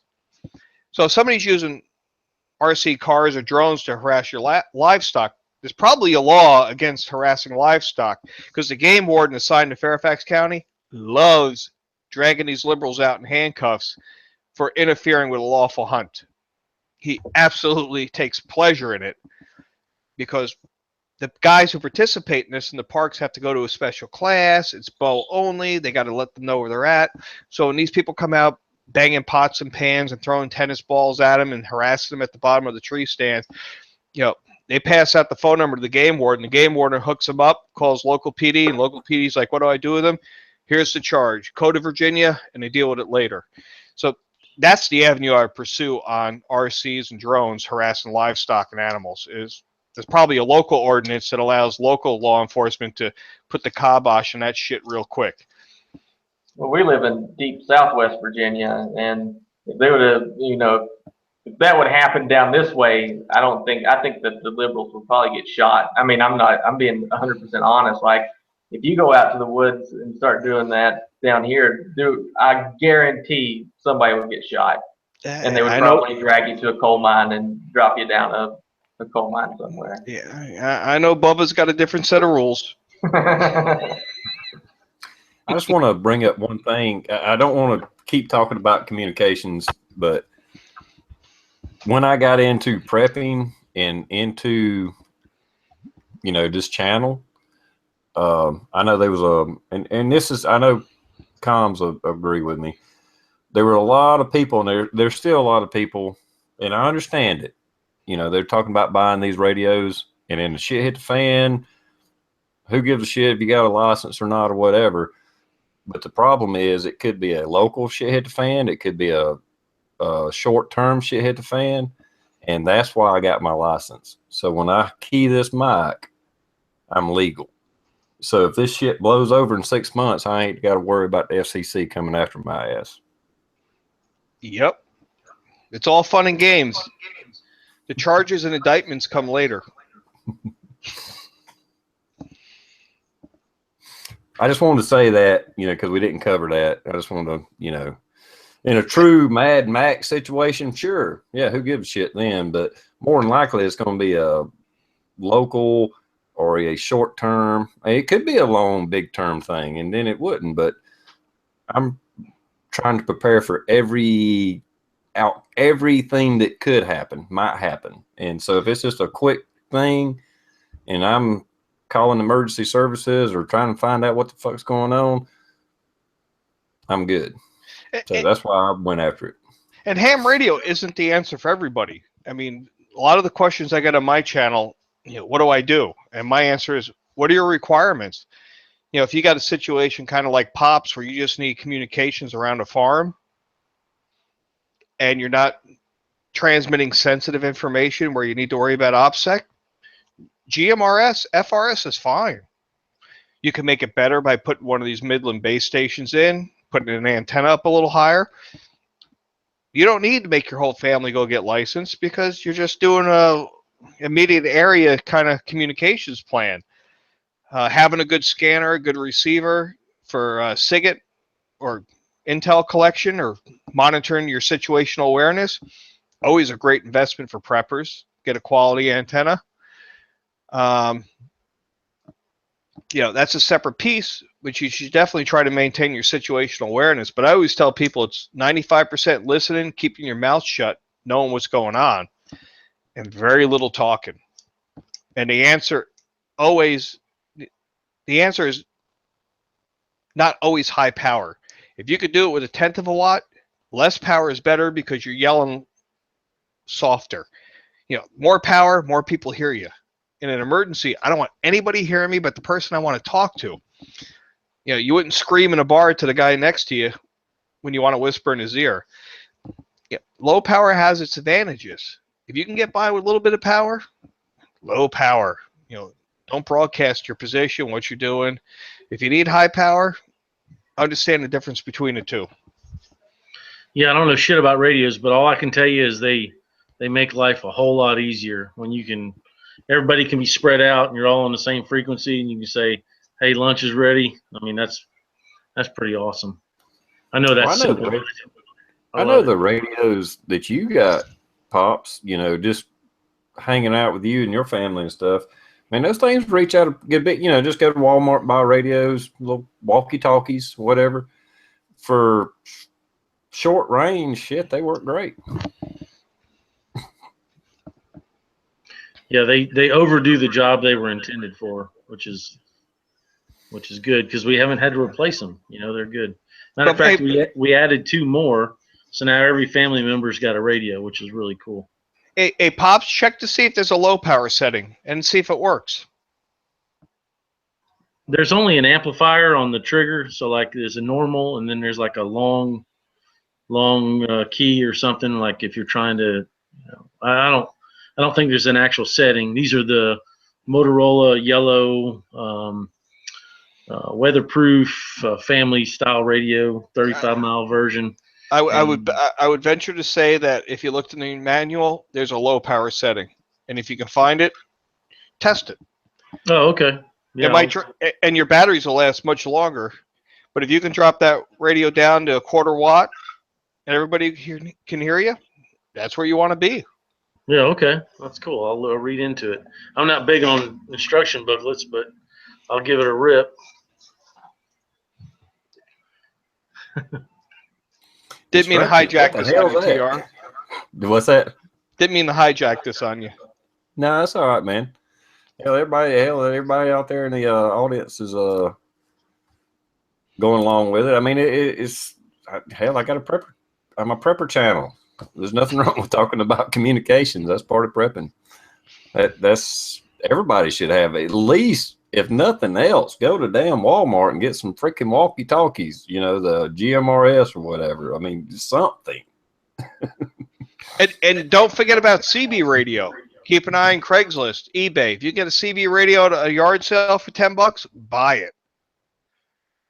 You know, if you got a retreat location or a bug out location, you got somebody who's responsible for comms or fire watch or night watch, give them a CB radio that they can throw the scanner on. You know, signal intelligence is everything. Situational awareness. Throw that scanner on, start doing some SIGINT. Listen to what's going on.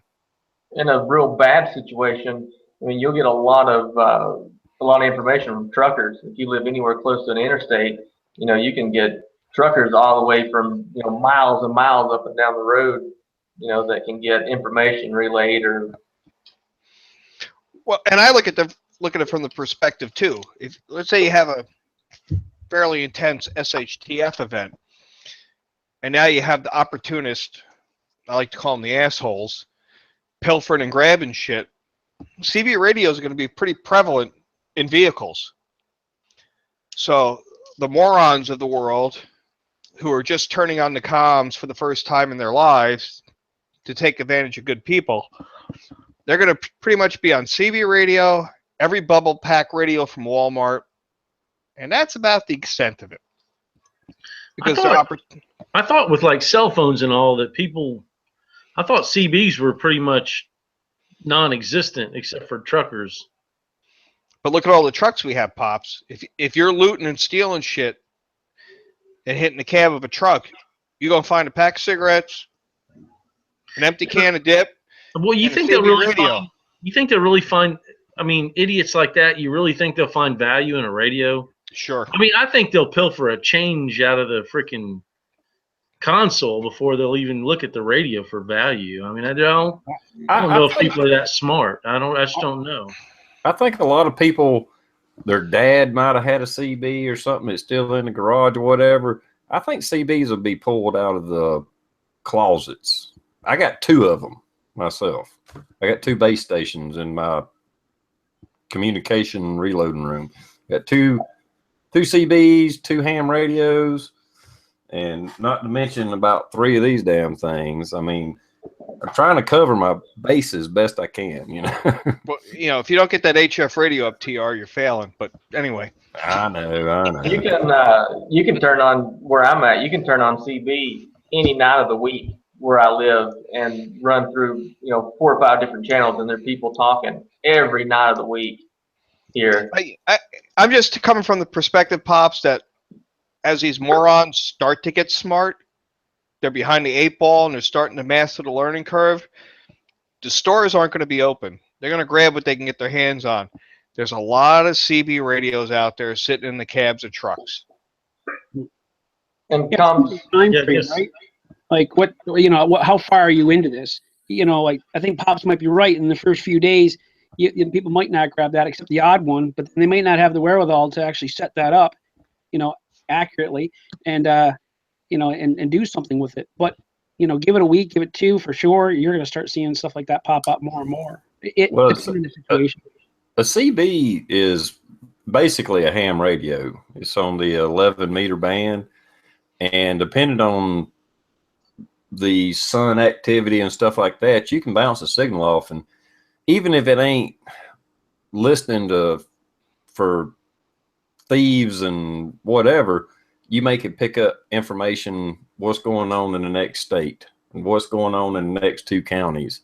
You know, you may hear some chatter there. I agree with comms. You probably don't want to really talk on the radio, but at the same time, it could be a valuable tool. If that's the only tool you had, you might could find out, say everything's shut down. There's no communication. There's no TV. There's no radio, whatever. You might could find out, at least get an idea of what the fuck's going on. You know? Yeah, that's when you move into something's better than nothing category, I guess. I mean, how far? I don't mean to cut you off, but I got a question. Like, I got a buddy that has a base station CB, and he gets people from all over the world.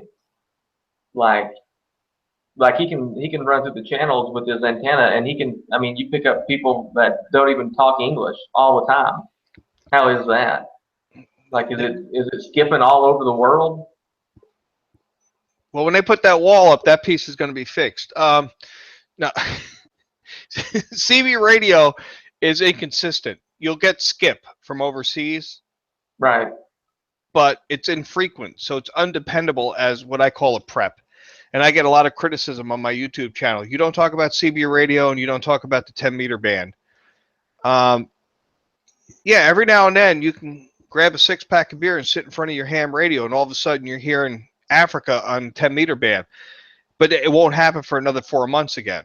It's inconsistent.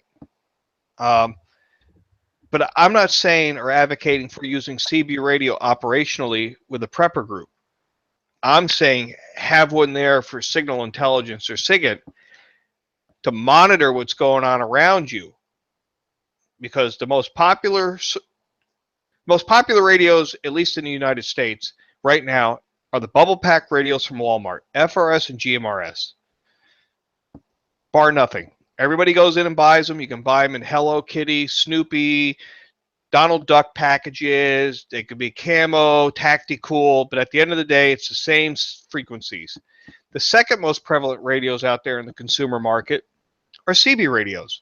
So if you have a disaster or an emergency, that's where you're going to find the bulk of people in panic mode when their smartphones don't work.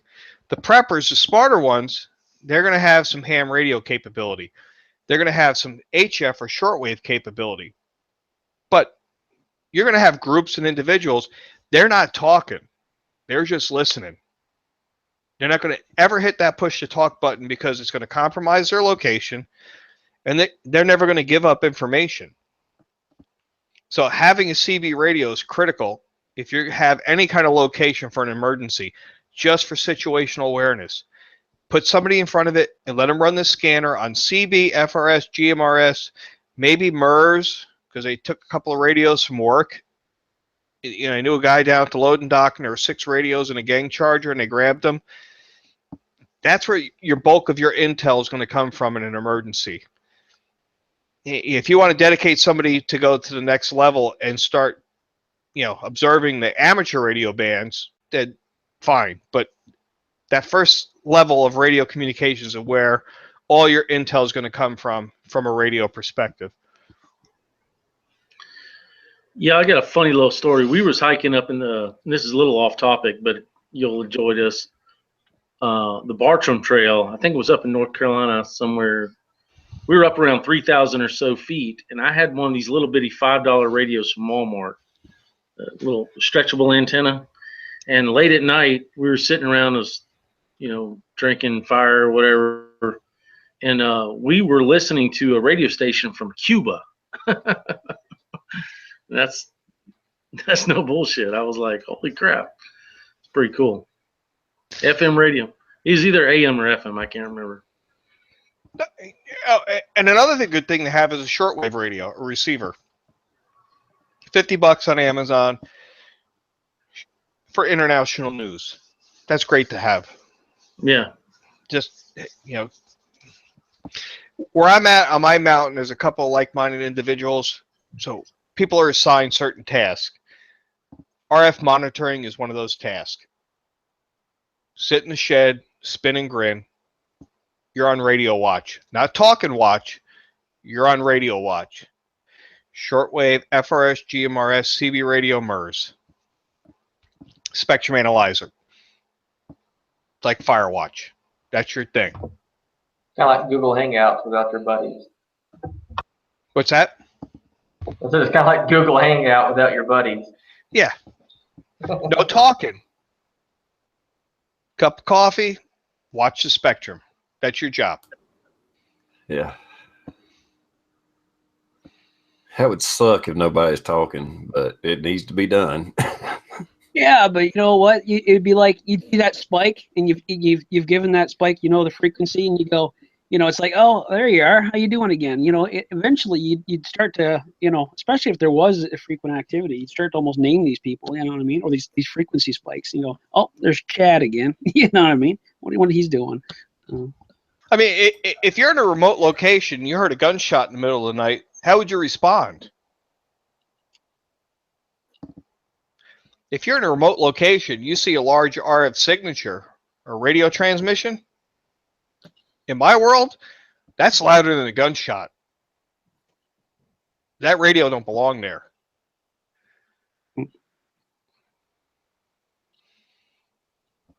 Yeah. No, that's right though. That reminds me of we're about to wrap this up. We're going on close to 2 hours, and it's getting late. And I know a lot of people got to go to work tomorrow. Okay, Greg.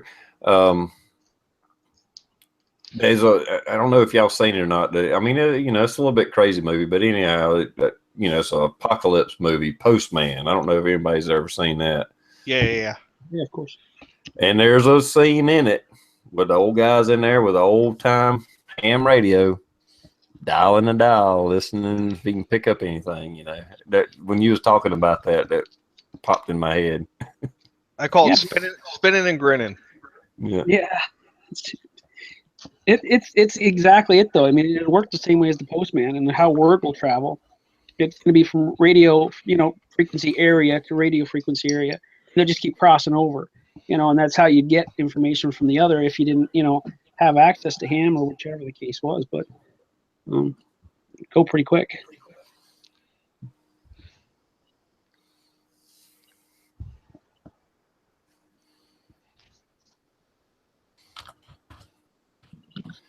All right. Anyway, it is about the 2 hour mark. I got to go to work myself tomorrow, so not quite, but at least 2 hours 1 hour and 50 minutes or something like that. So let's go ahead and wrap this up. I want to thank everybody here. Like I said, it's been an honor. I mean, TRprepper, Parlus, Rush Creek, otherwise known as Luke, Pop's Quest. Thanks, guys. I really appreciate y'all coming on and hanging out with us. It's quite an honor to be around you guys. So I'm gonna go down the line. I'm gonna let Comms do an outro and promote anything he wants to promote, if he does. All right. Well, I'm not about promoting anything. I don't do this for the money. Appreciate you inviting me at the 11th hour. Got a new headset, so I can actually do this. One day I'm going to get a camera, but I'm okay with the avatar. I'd like to thank everybody for their questions. Got any other comms questions, feel free to send them. That's what my channel's all about. And in honor of Blue and TR, I'm going to introduce a few firearms videos this weekend if I get a kitchen pass to get out to the retreat location. Now that we're under new management and all. And we'll pass it along. All right, cool. Looking forward to it. I hope you can. Parlus, would you like to do an outro, man?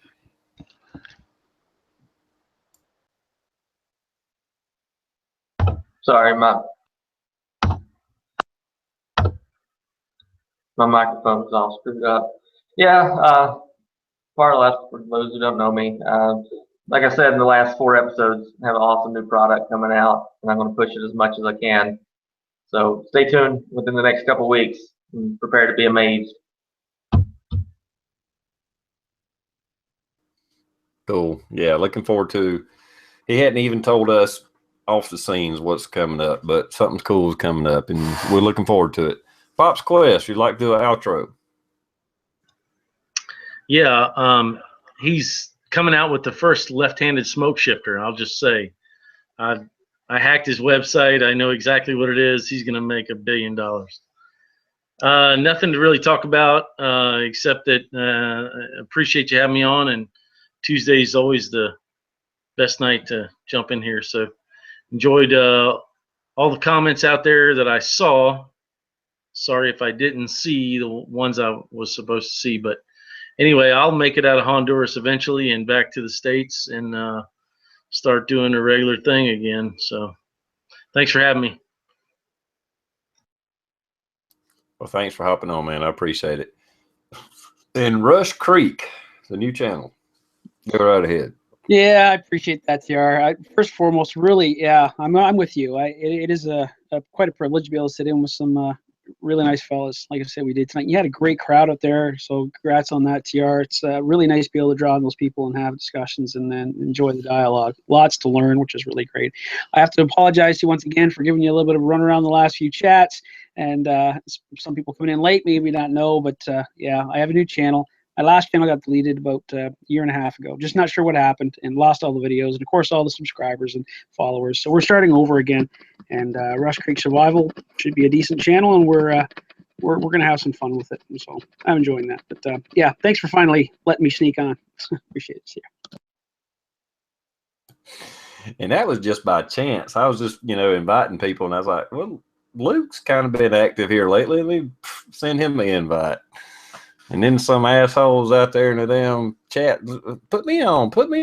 I'm like, hell no, I ain't putting you on. That was funny. Type something in the external, Luke, so they can all find your channel.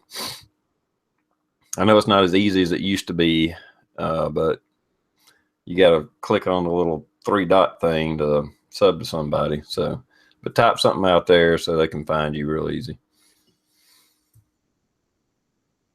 And with that, like I said, if you want to get in to my giveaway, I'm giving away some steel targets, some steel AR 500 targets, and a get home bag.